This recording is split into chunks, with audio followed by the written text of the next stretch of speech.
Every year, over 1 million people turn up to the Notting Hill Carnival. It is the biggest in Europe, one of the biggest in the world. What a lot of people don't know is that behind Carnival, behind the costume and flamboyance, is a story of protest and struggle.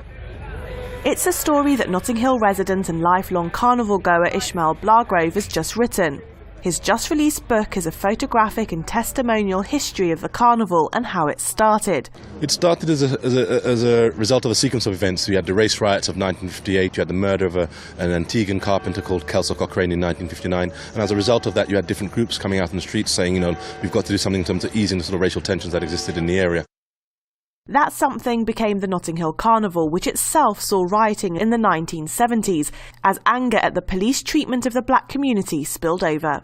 Without doubt, there is a socio-political background to the carnival. It's always been used as a sort of, in a subtle way, a means of protest. When you have people on the streets, working class people on the streets, poor people on the streets who have certain angst with the society in terms of how they're living, they're always going to use that as a vehicle of expression.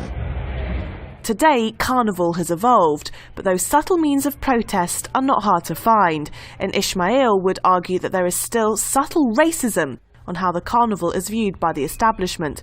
This can be seen by the insistence to report the number of arrests made each year, something that is not done to non-Caribbean events like Glastonbury, although comparatively they have double the number of arrests. You don't need to be a mathematician to sort of work out statistics, yet you can see how one is reported in contrast to the other. They focus on Glastonbury, the art, the music, the camping out, and on the carnival they focus on crime and saying that people are smoking drugs. It's nonsense. And in fact there's a subtle racism in there. Notting Hill Carnival is definitely a party, but if you look close enough, it subtly tells you a lot about Britain. Nagus Mobalehi, Press TV, London.